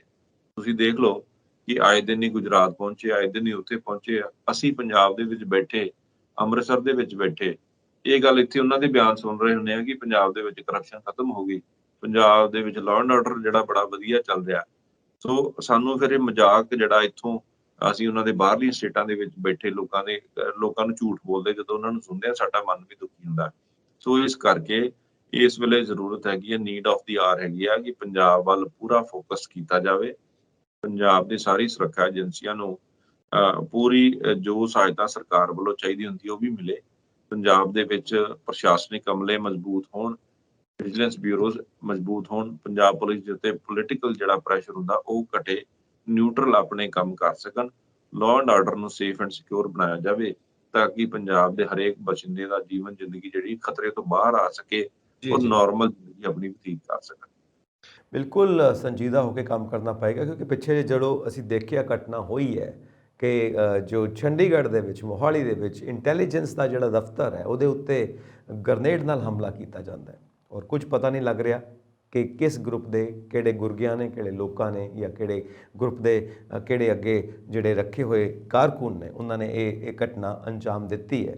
ਸੋ ਇਸ ਗੱਲ ਵੱਲ ਸੰਜੀਦਾ ਰੂਪ ਦੇ ਵਿੱਚ ਧਿਆਨ ਦੇਣਾ ਚਾਹੀਦਾ। ਔਰ ਨਾਲ ਅਸੀਂ ਦੇਖਦੇ ਹਾਂ ਕਿ ਫੇਸਬੁੱਕ ਦੇ ਉੱਤੇ WhatsApp ਨੰਬਰ ਜਾਰੀ ਕੀਤਾ ਜਾਂਦਾ ਹੈ ਕਿ ਤੁਸੀਂ ਜੇ ਕਿਸੇ ਗੈਂਗਸਟਰ ਗਰੁੱਪ ਦੇ ਨਾਲ ਜੁੜਨਾ ਚਾਹੁੰਦੇ ਹੋ, ਭਰਤੀ ਹੋਣਾ ਚਾਹੁੰਦੇ ਹੋ ਤਾਂ ਇਸ ਨੰਬਰ ਤੇ ਸੰਪਰਕ ਕਰੋ। ਮਤਲਬ ਇਸ ਲੈਵਲ ਤੱਕ ਹੌਸਲੇ ਬੁਲੰਦ ਨੇ, ਇਸ ਲੈਵਲ ਤੱਕ ਖੁੱਲ੍ਹ ਕੇ ਸਾਹਮਣੇ ਆ ਰਹੇ ਨੇ, ਤਾਂ ਵਾਕਈ ਧਿਆਨ ਦੇਣ ਦੀ ਲੋੜ ਹੈ। ਔਰ ਜਿਸ ਤਰ੍ਹਾਂ CM ਪੰਜਾਬ ਕਹਿੰਦੇ ਨੇ ਕਿ ਇਹ ਭਟਕੇ ਹੋਏ ਨੌਜਵਾਨ ਨੇ, ਸਾਡੇ ਆਪਣੇ ਮੁੰਡੇ ਨੇ, ਸਾਡੇ ਆਪਣੇ ਘਰਾਂ ਦੇ ਬੱਚੇ ਨੇ, ਇਹਨਾਂ ਨੂੰ ਸਿੱਧੇ ਰਾਹ 'ਤੇ ਲਿਆਉਣਾ ਸਾਡਾ ਕੰਮ ਹੈ। ਜ਼ਰੂਰੀ ਤੌਰ 'ਤੇ ਇਸ ਦਿਸ਼ਾ ਦੇ ਵਿੱਚ ਕੰਮ ਹੋਣਾ ਚਾਹੀਦਾ ਕਿ ਇਹਨਾਂ ਨੂੰ ਸਿੱਧੇ ਰਾਹ 'ਤੇ ਲਿਆ ਕੇ ਮੇਨ ਸਟ੍ਰੀਮ ਦੇ ਵਿੱਚ ਸ਼ਾਮਿਲ ਕਰਨਾ ਚਾਹੀਦਾ ਅਤੇ ਪੁੱਛਣਾ ਚਾਹੀਦਾ ਵੀ ਉਹ ਕਿਹੜੇ ਕਾਰਨ ਰਹੇ ਕਿ ਇਹ ਕੁਰਾਹੇ ਪੈ ਗਏ ਔਰ ਇਸ ਤਰ੍ਹਾਂ ਦੇ ਕੰਮਾਂ ਨੂੰ ਅੰਜਾਮ ਦੇਣ ਲੱਗ ਪਏ। ਸੀਰੀਅਸ ਇਸ਼ੂ ਆ, ਇੱਕ ਸੋਸ਼ਲ ਇਸ਼ੂ ਆ, ਇਹ ਸੋਸ਼ਲ ਸਾਇੰਸ ਦਾ ਵਿਸ਼ਾ ਹੈ। ਬੇਸ਼ੱਕ ਮਾਹਿਰਾਂ ਨੂੰ ਇਸ ਦੇ ਉੱਤੇ ਕੰਮ ਕਰਨਾ ਚਾਹੀਦਾ। ਇੱਕ ਪੁਆਇੰਟ ਮੈਂ ਤੁਹਾਡੇ ਨਾਲ ਇਹ ਡਿਸਕਸ ਕਰਨਾ ਚਾਹਾਂਗਾ ਕਿਉਂਕਿ ਸੋਸ਼ਲ ਮੀਡੀਆ ਦਾ ਜ਼ਮਾਨਾ ਹੈ ਤੇ ਸੋਸ਼ਲ ਮੀਡੀਆ ਦੇ ਉੱਤੇ ਬਹੁਤ ਜ਼ਿਆਦਾ ਚਰਚਾ ਇਹ ਚੱਲ ਰਹੀ ਆ। ਆਪਾਂ ਫਿਰ ਤੋਂ ਪਹਿਲੇ ਮੁੱਦੇ ਤੇ ਆਉਂਦੇ ਆ, ਜੋ ਡੇਰਾ ਮੁਖੀ ਰਾਮ ਰਹੀਮ ਆਨਲਾਈਨ ਸਤਸੰਗ ਕਰ ਰਹੇ ਨੇ ਥਾਂ ਥਾਂ ਦੇ ਉੱਤੇ ਜਾ ਕੇ, ਔਰ ਸਤਸੰਗ ਦੇ ਵਿੱਚ ਵੱਡੇ ਵੱਡੇ ਮਿਨਿਸਟਰਸ ਵੀ ਆ ਰਹੇ ਨੇ ਔਰ ਸਾਰੇ ਉਹ ਕਹਿ ਰਹੇ ਨੇ ਕਿ ਇਹ ਵੀ ਪ੍ਰਭੂ ਦੀ ਭਗਤੀ ਦੇ ਵਿੱਚ ਲੀਨ ਨੇ ਉਸ ਸਤਸੰਗ ਦੇ ਵਿੱਚ ਬਹਿ ਕੇ। ਸੋ ਚਰਚਾ ਇਹ ਹੈ ਕਿ ਜਿਨ੍ਹਾਂ ਦੇ ਉੱਤੇ ਇੰਨੇ ਸੰਗੀਨ ਇਲਜ਼ਾਮ ਲੱਗੇ ਹੋਣ ਔਰ ਉਹ ਸਤਸੰਗ ਕਰ ਰਹੇ ਨੇ, ਲੋਕਾਂ ਨੂੰ ਜਿਉਣ ਦਾ ਸਲੀਕਾ ਸਿਖਾ ਰਹੇ ਨੇ, ਜਿਉਣ ਦਾ ਤਰੀਕਾ ਸਿਖਾ ਰਹੇ ਨੇ, ਇਹ ਕਿੱਥੋਂ ਤੱਕ ਇਹ ਗੱਲਾਂ ਸਹੀ ਹੋ ਸਕਦੀਆਂ ਨੇ? ਦੇਖੋ ਇਹ ਤਾਂ ਠੀਕ ਹੈ ਕਿ ਕੁਝ ਜਿਹੜੇ ਬਲਾਈਂਡ ਫਾਲੋਅਰਸ ਹੁੰਦੇ ਆ, ਅੰਧ ਭਗਤ ਹੁੰਦੇ ਆ, ਉਹ ਮਗਰ ਲੱਗਦੇ ਆ। ਫਿਰ ਕਈ ਪਸਮੰਦਗੀ ਹੁੰਦੀ ਹੈ, ਇਲਾਕਿਆਂ ਦੀ ਵੀ, ਸੋਚ ਦੀ ਵੀ, ਨਜ਼ਰੀਏ ਦੀ ਵੀ ਬੈਕਵਰਡਨੈਸ ਹੁੰਦੀ ਆ ਕਿ ਲੋਕ ਫਿਰ ਇਦਾਂ ਦੇ ਸਜ਼ਾ ਯਾਫਤਾ ਲੋਕਾਂ ਨੂੰ ਵੀ ਬੜਾ ਪਸੰਦ ਕਰਦੇ। ਪਰ ਤੁਸੀਂ ਆਮ ਲੋਕਾਂ ਦੀ ਤੇ ਗੱਲ ਹੀ ਛੱਡ ਦਿਓ। ਪੰਜਾਬ ਦੇ ਵਿੱਚ ਤੁਸੀਂ ਵੇਖੋ ਬੇਅਦਬੀ ਮਾਮਲਿਆਂ ਦੇ ਉੱਤੇ ਕਿੱਡੇ ਵੱਡੇ ਆਰੋਪ ਡੇਰਾ ਪ੍ਰੇਮੀਆਂ ਦੇ ਉੱਪਰ ਲੱਗੇ। ਤੁਸੀਂ ਦੇਖੋ ਕਿ ਕਿੱਡੇ ਕਿੱਡੇ ਵੱਡੇ ਆਰੋਪ ਲੱਗੇ ਡੇਰਾ ਦੇ ਮੁਖੀ ਦੇ ਉੱਤੇ ਕਿ ਉਹਨਾਂ ਨੇ ਗੁਰੂਆਂ ਦੀ ਰੀਸ ਕਰਨ ਦੀ ਵੀ ਕੋਸ਼ਿਸ਼ ਕੀਤੀ, ਉਦਾਂ ਦਾ ਪਹਿਰਾਵੇ ਵੀ ਪਾਇਆ। ਇਹ ਵੀ ਆਰੋਪ ਉਹਨਾਂ ਦੇ ਲੱਗੇ। ਫਿਰ ਉਹਨਾਂ ਦੀ ਜਿਹੜੀ MSG ਫਿਲਮ ਰਿਲੀਜ਼ ਹੋਣੀ ਸੀ ਉਹਦੇ ਦੌਰਾਨ ਜਿਹੜੀਆਂ ਬੇਦਬੀਆਂ ਆਈਆਂ ਉਹਨਾਂ ਦੇ ਆਰੋਪ ਵੀ ਲੱਗੇ। ਔਰ ਇਹ ਸਰਕਾਰ ਪੰਜਾਬ ਦੇ ਵਿੱਚ ਆਮ ਆਦਮੀ ਪਾਰਟੀ ਦੀ ਸਰਕਾਰ ਇਸੇ ਹੀ ਆਧਾਰ ਦੇ ਉੱਤੇ ਆਈ ਕਿ ਉਹ ਬੇਦਬੀਆਂ ਦਾ ਇਨਸਾਫ 24 ਘੰਟੇ ਦੇ ਵਿੱਚ, ਕੋਟਕਪੁਰਾ ਦਾ, ਬਹਿਬਲ ਕਲਾਂ ਕਾਂਡ ਦਾ ਔਰ ਬੇਦਬੀਆਂ ਦਾ ਇਨਸਾਫ 24 ਘੰਟੇ ਦੇ ਵਿੱਚ ਪੰਜਾਬ ਦੇ ਸਿੱਖ ਜਥੇਬੰਦੀਆਂ ਨੂੰ, ਸਿੱਖ ਲੋਕਾਂ ਨੂੰ ਔਰ ਪੰਜਾਬੀ ਡਾਇਸਪੋਰਾ ਨੂੰ ਔਰ ਪੂਰੀ ਦੇਸ਼ੋ ਦੁਨੀਆ ਨੂੰ 24 ਘੰਟਿਆਂ ਦੇ ਵਿੱਚ ਦੇ ਦੇਣਗੇ। ਔਰ ਡਾਕਟਰ ਕੁੰਵਰ ਵਿਜੇ ਪ੍ਰਤਾਪ ਹੋਣਾ ਦੀ ਰਿਪੋਰਟ ਦੇ ਉੱਤੇ ਅਮਲ ਕਰਨਗੇ। ਪਰ ਤੁਸੀਂ ਅੱਜ ਦੇ ਹਾਲਾਤ ਤੁਸੀਂ ਦੇਖ ਲਓ, ਨੋਟ ਕਰ ਲਓ ਕਿ ਤਕਰੀਬਨ ਕਿੰਨੇ ਮਹੀਨੇ ਬੀਤ ਗਏ, ਲੌਂਗ ਟਰਮ ਹੋ ਗਿਆ, ਇੱਕ ਵੀ ਗੱਲ ਜਿਹੜੀ ਇਦਾਂ ਦੀ ਉਹ ਨਹੀਂ ਕਰਕੇ ਦਿਖਾ ਸਕੇ। ਔਰ ਉਸ ਤੋਂ ਇਲਾਵਾ ਪੰਜਾਬ ਦੇ ਜਿਹੜੇ ਇਸ ਵੇਲੇ ਦੇ ਮੰਤਰੀ ਆ ਫੌਜਾ ਸਿੰਘ ਸਰਾਰੀ, ਉਹ ਉਸ ਡੇਰੇ ਦੇ ਵਿੱਚ ਜਾ ਕੇ ਸਨਮਾਨਿਤ ਹੁੰਦੇ, ਉੱਥੇ ਜਾ ਕੇ ਆਪਣਾ ਮੱਥਾ ਟੇਕਦੇ ਆ, ਆਸ਼ੀਰਵਾਦ ਲੈਂਦੇ ਆ। ਔਰ ਇੱਥੋਂ ਹੀ ਸਾਨੂੰ ਸਮਝ ਆ ਜਾਂਦੀ ਹੈ ਕਿ ਇਲੈਕਸ਼ਨਸ ਤੋਂ ਪਹਿਲਾਂ ਆਮ ਆਦਮੀ ਪਾਰਟੀ ਇਹ ਕਹਿੰਦੀ ਰਹੀ ਕਿ ਜਿਨ੍ਹਾਂ ਦੇ ਆਰੋਪ ਹੈਗੇ ਉਹਨਾਂ ਦੇ ਕਾਰਵਾਈ ਕਰਕੇ ਇਨਸਾਫ ਲੋਕਾਂ ਨੂੰ ਦੇਵਾਂਗੇ। ਅੱਜ ਉਹਨਾਂ ਦੀ ਸਰਕਾਰ ਦੇ ਵਿੱਚ ਉਹਨਾਂ ਦੇ ਮੰਤਰੀ ਉੱਥੇ ਜਾ ਕੇ ਆਸ਼ੀਰਵਾਦ ਪ੍ਰਾਪਤ ਕਰ ਰਹੇ। ਸੰਜੀਵ ਜੀ, ਇੱਥੋਂ ਕੀ ਸਮਝ ਆਉਂਦਾ? ਇੱਥੋਂ ਸਮਝ ਆਉਂਦਾ ਕਿ ਸਾਰੀ ਖੇਡ ਹੀ ਰਾਜਨੀਤੀ ਦੀ ਹੈ। ਇਹ ਧਰਮ ਦੇ ਥੱਲੇ, ਕਾਸਟ ਦੇ ਥੱਲੇ, ਡੇਰਾਵਾਦ ਦੇ ਥੱਲੇ, ਇਦਾਂ ਦੀਆਂ ਗੱਲਾਂ ਦੇ ਥੱਲੇ ਰਾਜਨੀਤੀ ਲੁਕੀ ਹੈ, ਵੋਟਾਂ ਲੁਕੀਆਂ ਨੇ, ਪੋਲੀਟੀਕਲ ਪਾਵਰ ਲੁਕੀ ਹੈ। ਜੇ ਫੌਜਾ ਸਿੰਘ ਸਰਾਰੀ ਉਹਨਾਂ ਦੇ ਉੱਤੇ ਜਿਹੜੇ ਵੱਡੇ ਇਲਜ਼ਾਮ ਕਰਪਸ਼ਨ ਦੇ ਲੱਗੇ, ਉਹਨਾਂ ਨੂੰ ਅਜੇ ਤੱਕ ਬਾਹਰ ਨਹੀਂ ਕੀਤਾ ਗਿਆ। ਉਸ ਤੋਂ ਬਾਅਦ ਡੇਰੇ ਦੇ ਵਿੱਚ ਜਾ ਕੇ ਉਹ ਮੱਥਾ ਟੇਕਦੇ ਨੇ। ਕੀ ਉਹ ਕਿਸੇ ਤਰ੍ਹਾਂ ਦੀ ਪੋਲਰਾਈਜੇਸ਼ਨ ਕਰ ਰਹੇ ਨੇ, ਕਿਸੇ ਤਰ੍ਹਾਂ ਦੀ ਉਹ ਤਾਕਤ ਇਕੱਠੀ ਕਰ ਰਹੇ ਨੇ ਕਿ ਉਹਨਾਂ ਦੇ ਨਾਲ ਫਿਰ ਬਹੁਤ ਸਾਰੇ ਲੋਕ ਜੁੜਨ ਤੇ ਕੱਲ ਨੂੰ ਉਹਨਾਂ ਦੇ ਕੋਈ ਕਾਰਵਾਈ ਹੋਵੇ ਤੇ ਉਹ ਕਹਿਣ ਜੀ ਕਿ ਮੇਰੇ ਪਿੱਛੇ ਡੇਰੇ ਦੀ ਵੀ ਬੈਠ? ਇਹ ਕੀ ਕਾਰਨ ਹੈ? ਜਾਂ ਪਾਰਟੀ ਉਹਨਾਂ ਨੂੰ ਉੱਥੇ ਭੇਜ ਰਹੀ? ਇਲੈਕਸ਼ਨਸ ਤੋਂ ਪਹਿਲਾਂ ਉਹਨਾਂ ਨੂੰ ਉਹ ਦੋਸ਼ੀ ਮੰਨ ਰਹੇ ਸੀ, ਅੱਜ ਉਹਨਾਂ ਦੇ ਪਾਰਟੀ ਦੇ ਮੰਤਰੀ, ਉਹਨਾਂ ਦੇ ਲੋਕ ਉੱਥੇ ਜਾ ਕੇ ਮੱਥੇ ਟੇਕਦੇ। ਔਰ ਪੰਜਾਬ ਦੇ ਵਿੱਚ ਕੋਈ ਕਹਿੰਦਾ ਡੇਰਾ ਸਿਰਸਾ ਦਾ ਡੇਰਾ ਅਸੀਂ ਖੁੱਲਣ ਨਹੀਂ ਦੇਵਾਂਗੇ, ਕੋਈ ਧਿਰ ਕਹਿੰਦੀ ਆ ਕਿ ਖੁੱਲਣ, ਕੌਣ ਸਾਨੂੰ ਰੋਕ ਸਕਦਾ, ਅਸੀਂ ਖੋਲਾਂਗੇ। ਇਹਦੇ ਨਾਲ ਆਮ ਲੋਕਾਂ ਨੂੰ ਕੀ, ਆਮ ਨਾਗਰਿਕ ਜਿਹੜੇ ਆ ਉਹਨਾਂ ਦੇ ਵਿੱਚ ਪਾੜਾ ਇਹਦੇ ਨਾਲ ਪੈਦਾ ਹੁੰਦਾ, ਲਾਅ ਐਂਡ ਆਰਡਰ ਨੂੰ ਹੋਰ ਖਤਰਾ ਪੈਦਾ ਹੋ ਜਾਂਦਾ, ਆਪਸੀ ਝਗੜਿਆਂ ਦੀ ਗੁੰਜਾਇਸ਼ ਜਿਹੜੀ ਉਹ ਵੱਡੇ ਲੈਵਲ ਤੇ ਵੱਧ ਜਾਂਦੀ। ਸੋ ਇਸ ਕਰਕੇ ਇਹ ਸਰਕਾਰਾਂ ਦੀ ਨਾਕਾਮੀ, ਸਰਕਾਰਾਂ ਦੀ ਬੇਸ਼ਰਮੀ, ਜਿਹੜੀ ਪੋਲੀਟੀਕਲ ਜਿਹਨੂੰ ਕਹਿ ਸਕਦੇ ਹਾਂ ਕਿ ਉਹਨਾਂ ਦੀ ਬੇਸ਼ਰਮੀ ਹੈਗੀ ਆ, ਪੋਲੀਟੀਕਲ ਨਲਾਇਕੀ ਹੈਗੀ, ਇਨਕੰਪੀਟੈਂਸ ਹੈਗੀ ਆ, ਇਹ ਸਾਰੀ ਦੀ ਸਾਰੀ ਆਮ ਲੋਕਾਂ ਦੇ ਸਾਹਮਣੇ ਇਸ ਵੇਲੇ ਸਾਨੂੰ ਨਜ਼ਰ ਆ ਰਹੀ ਹੈਗੀ ਆ। ਜੋ ਇਹਨਾਂ ਨੇ ਖੁਆਬ ਲੁਭਾਵਨੇ ਸੁਹਾਵਨੇ ਲੋਕਾਂ ਨੂੰ ਦਿਖਾਏ ਸੀ, ਉਹ ਸਾਰੀਆਂ ਗੱਲਾਂ ਦੇ ਉੱਤੇ ਇਸ ਵੇਲੇ ਪੂਰੀ ਤਰ੍ਹਾਂ ਯੂ ਟਰਨ ਮਾਰ ਕੇ ਇਹ ਲੋਕ ਪਲਟ ਗਏ ਨੇ ਔਰ ਪੰਜਾਬ ਦੇ ਹਾਲਾਤ ਜਿਹੜੇ ਆ ਉਹ ਸੀਰੀਅਸ ਟਰਮੋਇਲ ਦੇ ਵੱਲ ਜਾਂਦੇ ਹੋਏ ਇਸ ਵੇਲੇ ਸਾਨੂੰ ਨਜ਼ਰ ਆ ਰਹੇ ਹੈਗੇ ਆ। ਕੋਈ ਵੀ ਜੈਨੂਨ ਵਿਅਕਤੀ, ਚੰਗਾ ਨਾਗਰਿਕ ਨਾ ਤੇ ਸੜਕ ਦੇ ਉੱਤੇ ਇਸ ਵੇਲੇ ਸੇਫ ਹੈ, ਨਾ ਉਹ ਆਪਣੇ ਘਰ ਦੇ ਵਿੱਚ ਬੈਠਾ ਸੇਫ ਹੈ, ਨਾ ਉਹ ਆਪਣੇ ਵਰਕ ਪਲੇਸ ਦੇ ਉੱਤੇ ਸੇਫ ਹੈ। ਕਿਤੇ ਵੀ ਕਿਸੇ ਨੂੰ ਕੋਈ ਚੰਗੇ ਮੌਕੇ ਮੁਯੱਸਰ ਨਹੀਂ ਹੋ ਰਹੇ, ਚੰਗੇ ਮੌਕੇ ਨਹੀਂ ਮਿਲ ਰਹੇ, ਚੰਗਾ ਖਾਣ ਪੀਣ ਨਹੀਂ ਮਿਲ ਰਿਹਾ, ਚੰਗੀ ਸੁਰੱਖਿਆ ਨਹੀਂ ਮੁਹੱਈਆ ਹੋ ਰਹੀ, ਚੰਗਾ ਕਾਰੋਬਾਰ ਦਾ ਮਾਹੌਲ ਨਹੀਂਗਾ। ਇਹ ਸਾਰੀਆਂ ਗੱਲਾਂ ਹੈ ਇਸ ਵੇਲੇ ਆਮ ਆਦਮੀ ਪਾਰਟੀ ਜਾਂ ਪਿਛਲੀਆਂ ਜਿਹੜੀਆਂ ਕੰਜ਼ਰਵੇਟਿਵ ਗਵਰਨਮੈਂਟਸ ਰਹੀਆਂ ਉਹਨਾਂ ਨੇ ਇਹਨਾਂ ਗੱਲਾਂ ਵੱਲ ਧਿਆਨ ਨਹੀਂ ਦਿੱਤਾ। ਪਰ ਅੱਜ ਦੇ ਡੇਟ ਦੇ ਵਿੱਚ ਪੰਜਾਬ ਦੇ ਵਿੱਚ ਧਰਮ ਦੀਆਂ ਗੱਲਾਂ ਹੋ ਰਹੀਆਂ, ਰਾਜਨੀਤੀ ਦੀਆਂ ਗੱਲਾਂ ਹੋ ਰਹੀਆਂ, ਡੇਰਾਵਾਦ ਦੀਆਂ ਗੱਲਾਂ ਹੋ ਰਹੀਆਂ, ਲੋਕਾਂ ਨੂੰ ਭੜਕਾਊ ਭਾਸ਼ਣ ਦਿੱਤੇ ਜਾ ਰਹੇ ਨੇ। ਜਿੰਨਾ ਕੋਈ ਬੁਲਾਰਾ ਜਿਹੜਾ ਉਹ ਚੀਕ ਚੀਕ ਕੇ ਬੋਲਦਾ, ਇੱਕ ਦੂਜੇ ਦੇ ਧਰਮਾਂ ਦੇ ਖਿਲਾਫ ਗੱਲ ਕਰਦਾ, ਉਹਨੂੰ ਜ਼ਿਆਦਾ ਮੀਡੀਆ ਦੇ ਵਿੱਚ ਪਲੇਸਮੈਂਟਸ ਮਿਲ ਰਹੀਆਂ। ਸੋ ਇਹ ਸਾਰੀਆਂ ਗੱਲਾਂ ਤੋਂ ਸਾਨੂੰ ਸਮਝ ਆ ਰਿਹਾ ਕਿ ਇਸ ਵੇਲੇ ਪੰਜਾਬ ਦੇ ਆਵਾਮ ਨੂੰ ਪੂਰੀ ਤਰ੍ਹਾਂ ਸ਼ਸ਼ੋਪੰਜ ਦੇ ਵਿੱਚ ਪੰਜਾਬ ਦੇ ਲੀਡਰਾਂ ਨੇ ਪਾ ਦਿੱਤਾ ਔਰ ਪੰਜਾਬ ਨੂੰ ਕਿਸ ਤਰ੍ਹਾਂ ਬਚਾਉਣਾ ਇਹਦੇ ਵੱਲ ਕਿਸੇ ਵੀ ਲੀਡਰ ਦਾ ਸੰਜੀਦਗੀ ਦੇ ਨਾਲ ਧਿਆਨ ਨਹੀਂ ਹੈਗਾ। ਸੋ ਇਸ ਕਰਕੇ ਅਜੇ ਵੀ ਡੁੱਲੇ ਬੇਰਾਂ ਦਾ ਕੁਝ ਨਹੀਂ ਵਿਗੜਿਆ। ਜੇ ਇਹ ਲੀਡਰ, ਜੇ ਰਾਜਨੀਤਿਕ ਪਾਰਟੀਆਂ ਸਮੇਂ ਸਿਰ ਇਹ ਗੱਲਾਂ ਨੂੰ ਭਾਂਪ ਜਾਣ, ਸਮਝ ਜਾਣ, ਜਾਂਚ ਪਰ ਕਰ ਲੈਣ ਤੇ ਪੰਜਾਬ ਨੂੰ ਬਚਾਇਆ ਜਾ ਸਕਦਾ। ਜੀ ਪਵਨ ਜੀ, ਬਹੁਤ ਘੱਟ ਲੀਡਰ ਅਜਿਹੇ ਨੇ ਜਿਹੜੇ ਪੰਜਾਬ ਬਾਰੇ, ਪੰਜਾਬ ਦੇ ਲੋਕਾਂ ਬਾਰੇ ਜਾਂ ਭਾਰਤ ਬਾਰੇ, ਭਾਰਤ ਦੇ ਲੋਕਾਂ ਬਾਰੇ ਸੋਚਦੇ ਨੇ। ਬਹੁਤਾਤ ਉਹਨਾਂ ਲੀਡਰਸ ਦੀ ਹੈ ਜੋ ਬਸ ਆਪਣੀ ਉਹ ਪਈ ਹੋਈ ਹੈ, ਆਪਣੀ ਉਹ ਬਣਾਉਣ 'ਚ ਲੱਗੇ ਹੋਏ ਨੇ। ਮੈਂ ਇਹ ਬਣ ਗਿਆ ਤੇ ਇਸ ਤੋਂ ਬਾਅਦ ਮੈਂ ਇਹ ਬਣਨਾ ਹੈ, ਮੈਂ ਉਹ ਕਿਵੇਂ ਬਣਾ, ਉਹਦੇ ਵਾਸਤੇ ਰਾਜਨੀਤੀ ਦੀਆਂ ਕਿਹੜੀਆਂ ਚਾਲਾਂ ਚੱਲਾਂ, ਕਿਹੜੇ ਖੇਡ ਖੇਡਾਂ, ਮੈਂ ਕਿਸੇ ਵੀ ਤਰ੍ਹਾਂ ਬਣਾ। ਭਾਵੇਂ ਉਹਨਾਂ ਚਾਲਾਂ ਦਾ ਬੁਰਾ ਅਸਰ ਪਵੇ ਦੇਸ਼ ਦੇ ਉੱਤੇ, ਦੇਸ਼ ਦੀ ਆਵਾਮ ਦੇ ਉੱਤੇ, ਦੇਸ਼ ਦੇ ਮਾਹੌਲ ਦੇ ਉੱਤੇ, ਭਾਵੇਂ ਉਹਨਾਂ ਖੇਡਾਂ ਦਾ ਮਾੜਾ ਅਸਰ ਪਵੇ ਲੋਕਾਂ ਦੇ ਭਵਿੱਖ ਦੇ ਉੱਤੇ, ਆਉਣ ਵਾਲੀ ਪੀੜ੍ਹੀ ਦੇ ਜੀਵਨ ਦੇ ਉੱਤੇ। ਸੋ ਮੈਂ ਬਸ ਕਿਸ ਤਰ੍ਹਾਂ ਆਪਣੇ ਆਪ ਨੂੰ ਅੱਗੇ ਵਧਾਉਣਾ, ਮੈਂ ਇਹ ਬਣ ਗਿਆ ਤੇ ਉਸ ਤੋਂ ਬਾਅਦ ਮੈਂ ਕੀ ਬਣਨਾ, ਆਪਣੀ ਪਈ ਹੋਈ ਹੈ। ਤੇ ਜਾਇਦਾਦਾਂ ਕਿਵੇਂ ਇਕੱਠੀਆਂ ਕਰਨੀਆਂ ਨੇ ਆਪਣੇ ਲਈ, ਆਪਣੇ ਪਰਿਵਾਰਾਂ ਲਈ, ਆਪਣੇ ਆਉਣ ਵਾਲੀਆਂ ਪੀੜ੍ਹੀਆਂ ਦੇ ਲਈ, ਤਾਂ ਇਹੀ ਸਭ ਆਪਣੀ ਪਈ ਹੋਈ, ਆਪੋ ਤਾਪੀ ਪਈ ਹੋਈ ਹੈ। ਬਹੁਤ ਘੱਟ ਐਸੇ ਲੀਡਰਸ ਨੇ ਜਿਹੜੇ ਵਾਕਈ ਹੀ ਪਬਲਿਕ ਬਾਰੇ ਸੋਚਦੇ ਨੇ ਔਰ ਪਬਲਿਕ ਦੇ ਵੈਲਫੇਅਰ ਬਾਰੇ ਸੋਚਦੇ ਨੇ, ਸਟੇਟ ਵੈਲਫੇਅਰ ਬਾਰੇ ਸੋਚਦੇ ਨੇ, ਦੇਸ਼ ਬਾਰੇ ਸੋਚਦੇ ਨੇ, ਪੰਜਾਬ ਦੇ ਸੂਬੇ ਬਾਰੇ ਸੋਚਦੇ ਨੇ। ਸੋ ਬਹੁਤ ਬਹੁਤ ਸ਼ੁਕਰੀਆ ਤੁਹਾਡਾ ਪਵਨ ਜੀ ਕਿ ਤੁਸੀਂ ਆਪਣੇ ਵਿਚਾਰ ਸਾਡੇ ਦਰਸ਼ਕਾਂ ਨਾਲ ਇਸ ਵਿਸ਼ੇ ਦੇ ਉੱਤੇ ਸਾਂਝੇ ਕੀਤੇ। Thank you very much. So ਅਸੀਂ ਆਪਣੇ ਦਰਸ਼ਕਾਂ ਨੂੰ ਇਹ ਗੁਜ਼ਾਰਿਸ਼ ਕਰਾਂਗੇ ਕਿ ਤੁਸੀਂ ਇਹਨਾਂ ਵਿਸ਼ਿਆਂ ਦੇ ਉੱਤੇ ਆਪਣੇ ਬਣਦੇ ਵਿਚਾਰ ਸਾਨੂੰ ਜ਼ਰੂਰ ਇਨਬਾਕਸ ਕਰੋ। ਸਾਡਾ ਚੈਨਲ ਪੰਜਾਬ ਮੇਲ USA TV ਸਬਸਕ੍ਰਾਈਬ ਕਰੋ। ਸਤਿ ਸ਼੍ਰੀ ਅਕਾਲ ਜੀ।